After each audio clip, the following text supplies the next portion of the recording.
मैं तुम्हें बताए बगैर इस्लाम कबूल करके वापस मदीना जा चुका हूँ, क्योंकि मैंने वल्लाह अपनी पूरी जिंदगी में मोहम्मद जैसा इंसान कभी नहीं देखा। और ऐसा मैंने पहले इसलिए नहीं किया कि लोग ये ना समझे कि मैंने कैद के डर से इस्लाम कबूल किया हो।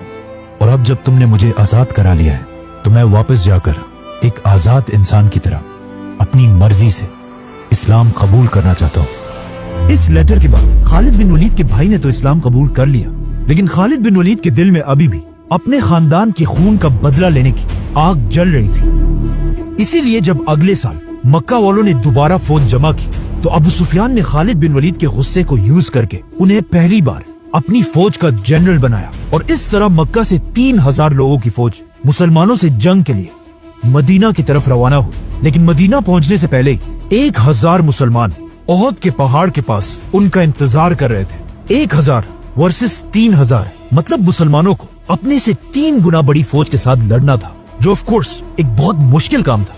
लेकिन जंग शुरू होने से पहले मुसलमानों की फौज से 300 मुनाफिकीन धोखा देकर जंग छोड़कर चले गए। अब रसूलुल्लाह सल्लल्लाहु अलैहि वसल्लम के पास सिर्फ 700 लोग थे और सामने मक्का वालों की 3000 की फौज, मतलब 4 गुना बड़ी फौज। जंग शुरू होने से पहले इन 700 लोगों में से भी रसूलुल्लाह सल्लल्लाहु अलैहि वसल्लम ने 50 लोगों को निकालकर इस पहाड़ के ऊपर भेजा, ताकि पहाड़ के पीछे से मुसलमानों पर कोई हमला ना कर सके। और सामने खड़े खालिद बिन वलीद इन 50 लोगों को गौर से देख रहे थे।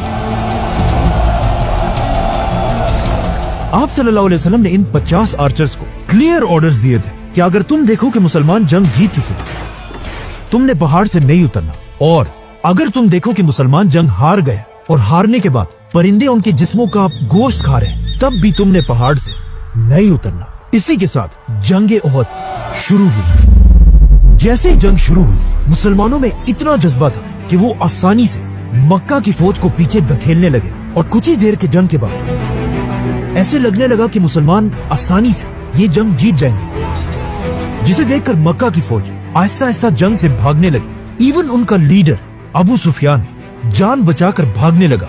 भागते भागते अबू सुफियान ने खालिद बिन वलीद से कहा कि तुम क्यों अपनी जगह पर खड़े हो, जाओ और हमला करो। लेकिन खालिद बिन वलीद बिल्कुल अपनी जगह पर खड़े रहे, क्योंकि उन्हें पता था कि जब तक ये 50 आर्चर्स उस पहाड़ पर खड़े हैं, ये जंग जीतना इम्पॉसिबल है। आखिर मुसलमानों की फौज मक्का वालों को जंग के मैदान से इतना दूर ले आई कि पहाड़ पर खड़े आर्चर्स को लगा कि अब तो हम जंग जीत चुके।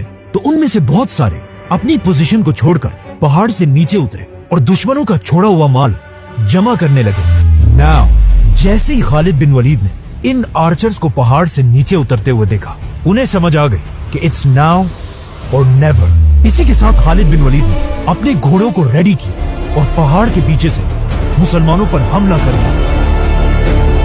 अब जब मुसलमान इन दोनों फौजों के दरमियान फंस गए, इससे मुसलमानों को बहुत नुकसान हुआ और बड़े बड़े सहाबा शहीद हो गए, जिनमें सबसे बड़े सहाबी थे हजरत हमजा। इस जंग में मुसलमानों और मक्का वालों दोनों को बहुत नुकसान हुआ, लेकिन ये बात सब जान गए कि खालिद बिन वलीद एक बहुत ही खतरनाक जनरल है।